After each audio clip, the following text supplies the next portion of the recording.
Assalamualaikum warahmatullahi wabarakatuh. Salam sejahtera bagi kita semua. Assalatu wassalamu ala asrofil anbiya'i wal mursalin wa ala alihi wa sahbihi ajmain, amma ba'du. Qala Allah ta'ala fil kitabil Qur'anil Karim, a'udzubillahi minasyaitonir rajim. La in syakartum wa azidannakum wa la in kafartum inna azabi lasyadid. Puji dan syukur mari kita panjatkan kehadiran Allah SWT, mana pada hari ini kita bisa berkumpul, bisa menyaksikan podcast kita pada hari ini dengan keadaan sehat tentunya. Tak lupa salawat beringkat syahri kita curahkan kepada junjungan kita Nabi Muhammad SAW. Berkat beliaulah kita merasakan nikmat ilmu dan nikmat agama Islam, serta bisa meneruskan dakwah Nabi Muhammad SAW. Amin ya rabbal alamin. Pertama-tama marilah kita perkenalan terlebih dahulu. Perkenalkan, nama saya Amirul Mukminin. Saya dari Prodi PPKN, Fakultas Ilmu Keguruan dan Pendidikan, Universitas Sriwijaya, sekarang semester 6. Perkenalkan juga namanya. Perkenalkan, nama saya Deden Suryani dari Program Studi Pendidikan Pancasila dan Kewarganegaraan, semester 6 juga, kelas Indralaya, Universitas Sriwijaya. Oke.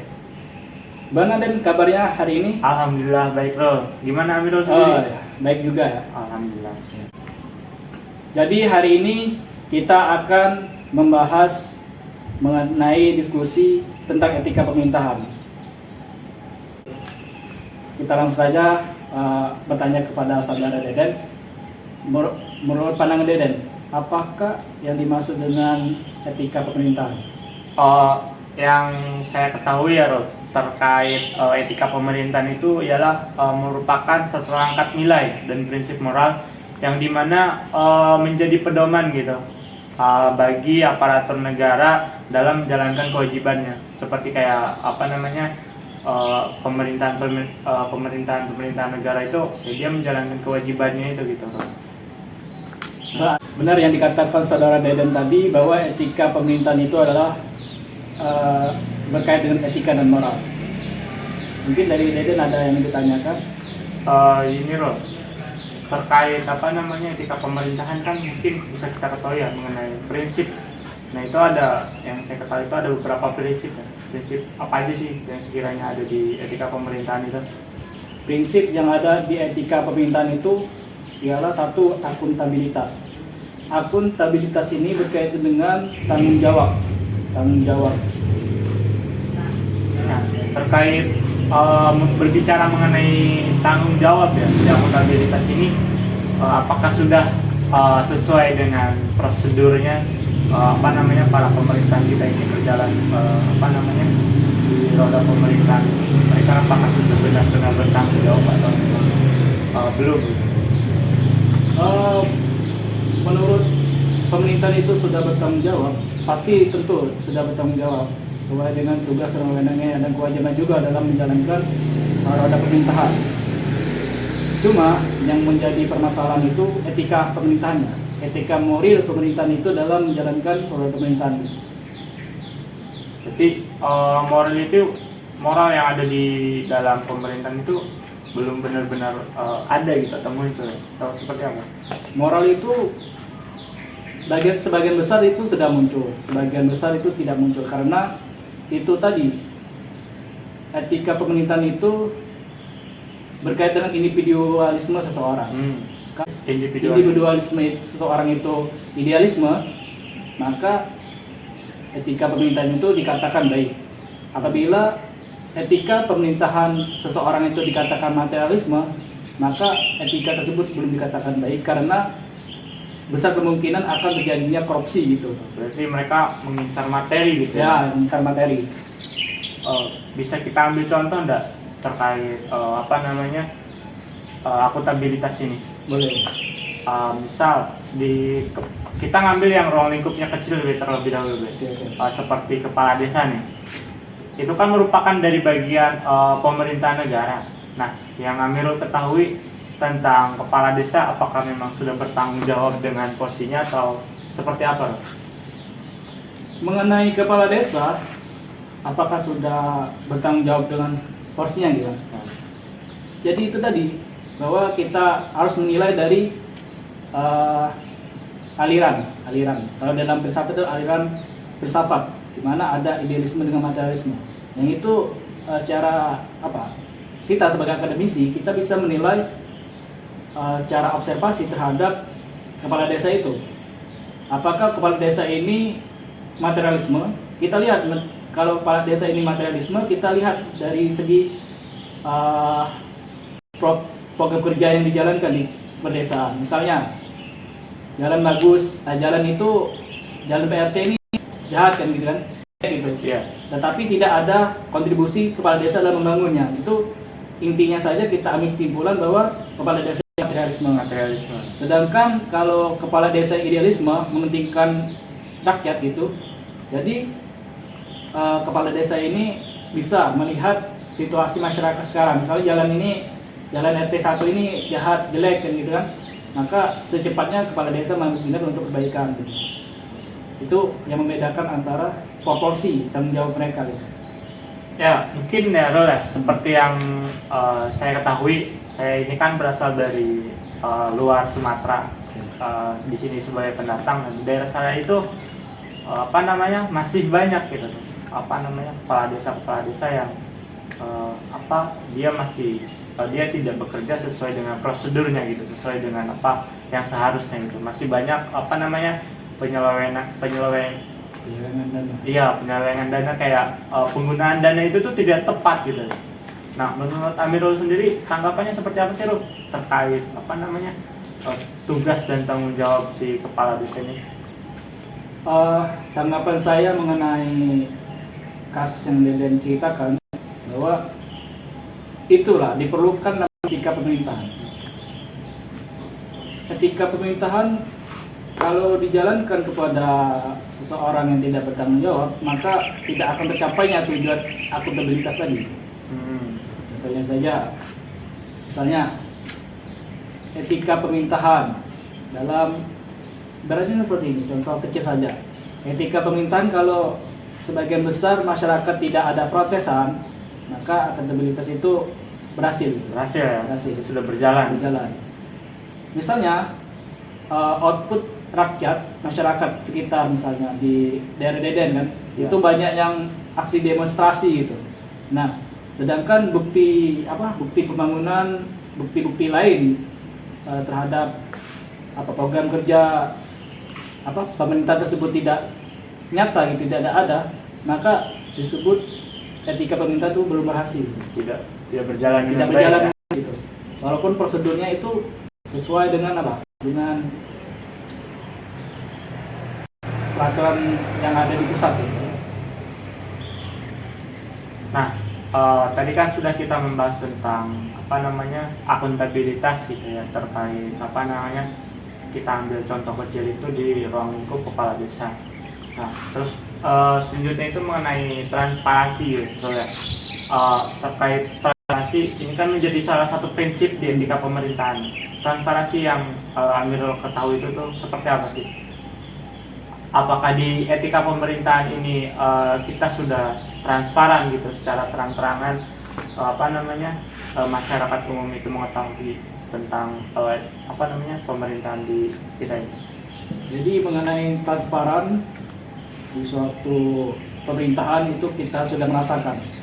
Salah satunya itu kemarin mengenai kasus COVID-19 ya. Ya. Kasus COVID-19 ini, di mana pemerintahan itu melihati kontribusi pemerintahan dalam menangani kasus COVID-19 itu. Mana banyak kan presentasi bagi berbagai daerah gitu kan. Itu juga termasuk transparansi dalam pengelolaan pemerintahan, dalam menjalankan etika pemerintahan. Nah, kemarin ini pemilu kan, kita sudah melakukan pesta demokrasi ya, yang dimana mungkin secara garis besar bisa kita lihat sendiri bagaimana demokrasi di kita ini berjalan, atau ada hambatan atau tidak. Yang tanggapan Amirul terkait pemilu kemarin, apakah memang transparan terkait hasil dari pemilu kemarin? Menurut pemilihan kemarin itu transparan? Mungkin sebagian besar itu transparan, sebagian juga tidak transparan gitu. Dan kita sebagai mahasiswa gitu juga harus bersifat netral gitu kan di Iya. ruang lingkup ini gitu. Mana sebagian besar banyak sekali ya kasus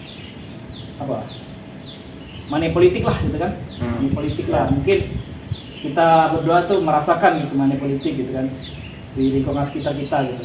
Mungkin hal tersebut yang money politik itulah yang menghasilkan ketidaktransparansian terhadap bakal calon lembaga gitu kan, bakal lembaga pemerintahan gitu. Yang mana ketika dia terpilih menjadi menjadi lembaga pemerintahan seperti DPR, DPRD gitu kan, Ya. mungkin dia akan mengembalikan modal gitu. Dan ibarat tuh tidak memikirkan rakyat lebih dahulu, ini kan Kinerja dia, program kerja ya, dia. program kerja dia yang untuk kepentingan dia sendiri gitu. Menyinggung tadi Rul mengenai money politik ya, seperti kita ketahui ya, terutama mungkin yang pernah saya alami juga di daerah saya, tempat saya, terkait money politik itu seolah-olah menjadi hal rumbah gitu, hal yang secara secara sadar masyarakat juga mengetahui gitu tentang money politik, padahal money politik itu kan sesuatu yang tidak baik gitu, hal yang seharusnya tidak dilakukan gitu. Nah, mengenai money politik ini bisa dihilangkan nggak sih Rul? Di di negara kita, terutama yang negara kita menurut sistem demokrasi ini. Oke, sebagian besar money politik itu sesuai dengan faktor budaya. Kalau faktor budaya sekitar itu edukasinya tentang politik itu benar-benar ada, sertakan kontribusi pemerintahan juga ada, maka kemungkinan besar money politik itu akan hilang sendirinya. Namun sebagian besar hal tersebut tidak dimanfaatkan. Iya. Dimanfaatkan secara gitu. Bagaimana cara mengatasi money politik? Yang menjadi aktor pertama money politik ini yaitu calon pemerintahan. Calon pemerintahan ini. Gimana dia mau menjalankan pemerintahan, pada dasarnya etika bakal calon pemerintahan ini buruk gitu. Jadi dari situ kita sudah bisa melihat indikator pertama kita lihat itu dari calon pemerintahan itu. Ya. Kalau calon pemerintahan itu menggunakan money politik, maka kita simpulkan bahwa calon pemerintahan ini tidak mempunyai etika gitu. Baik, mungkin ya secara Akuntabilitas tadi kan sudah nih. Nah, pasti di dalam akuntabilitas itu ada keadilan. Di pandangan Deden gitu, keadilan prinsip dan itu dalam etika pemerintahan itu seperti apa? Mungkin ya secara garis besar keadilan di di pemerintahan di negara kita ini sudah berjalan, tapi mungkin masih saja itu tadi kegunaan kekuasaannya mungkin bisa gitu dia mengambil keadilan di kita ini ibaratnya kayak masih tumpul ke atas tajam ke bawah gitu perihal keadilan, yang dimana mungkin di masyarakat menengah ke bawah untuk mendapatkan keadilan itu sangat susah sekali gitu ya. Di di menengah ke atas itu ya bisa diatur itu perihal keadilan. Tadi keadilan ya, kita kan sudah bahas mengenai keadilan. Tentunya ini berhubungan dengan integritas ya, dimana integritas ini juga merupakan salah satu prinsip gitu yang ada di etika pemerintah. Integritas yang ada di pemerintah itu seperti apa sih, Integritas di dalam pemerintahan itu kita harus mengetahui dulu apa arti integritas itu. Integritas itu suatu perilaku kejujuran serta dan moralitas yang tinggi gitu kan. Nah, integritas ini harus diperlukan dalam pemerintahan. Dimana tadi kan sudah banyak sekali kan studi-studi kasus ya, tentang dari jawaban Amirul dan juga jawaban Deden.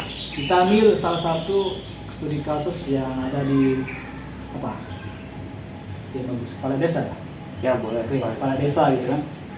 Kepala desa ini memiliki wewenang dan tanggung jawab dan kewajibannya untuk menjalankan roda pemerintahan yang ada di desa ya.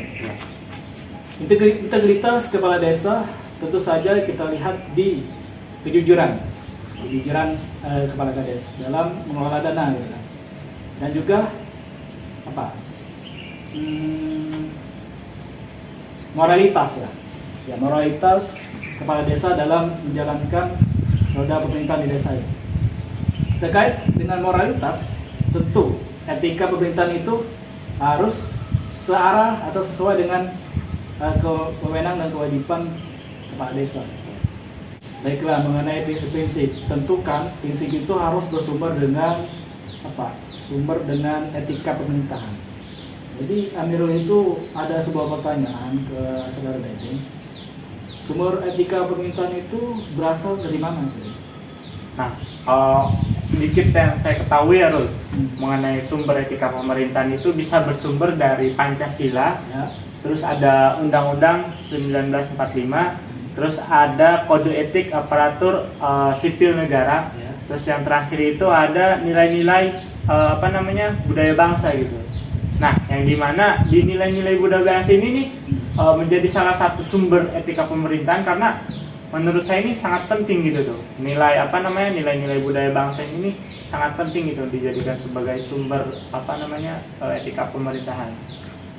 Kalau menurut Amirul dari keempat sumber ini nih apakah sangat penting atau mungkin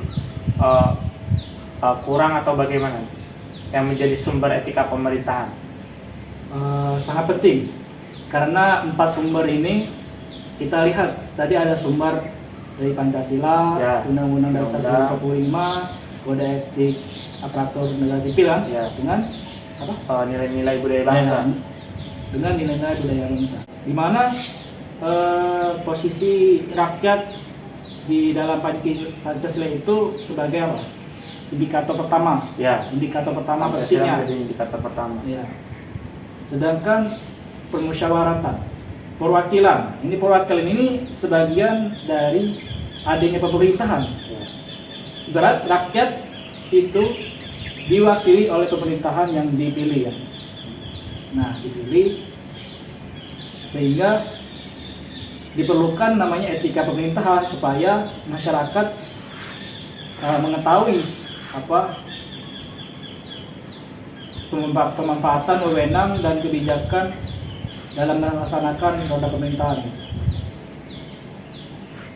Dan selanjutnya Oke, lanjut terkait tadi yang sudah kita bahas itu mengenai sumber dari etika pemerintahan. Itu mungkin ada manfaat ya.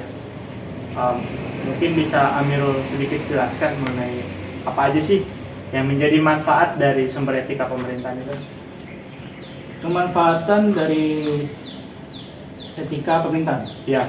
Etika pemerintahan itu tadi yang kita jelaskan mengenai prinsip-prinsip tadi, bahwa ada akuntabilitas, ada transparan, itu berguna untuk meningkatkan potensi kepercayaan masyarakat terhadap pemerintahan. Ya. Itu manfaatnya. Nah, yang kedua itu tadi kan kita bahas mengenai keadilan, prinsip keadilan gitu kan, mengenai adanya yang ada kasus di Dukcapil tadi kan, mengenai ketidakadilan dalam pembuatan KTP. Itu juga termasuk kemanfaat dalam mencegah kolusi, korupsi, dan nepotisme. Selanjutnya itu mengenai kemanfaatan yang kita berbicarakan tadi mengenai kepala desa dalam bidang pembangunan gitu. Tentu saja manfaatnya itu baik itu manfaatnya untuk pemerintah langsung. Tadi kan kita sudah berbicara banyak mengenai etika pemerintahan yang dimana mencakup tentang prinsip, sumber, ada manfaat juga. Harapan apa sih tuh yang Amirul inginkan untuk sistem pemerintahan di Indonesia?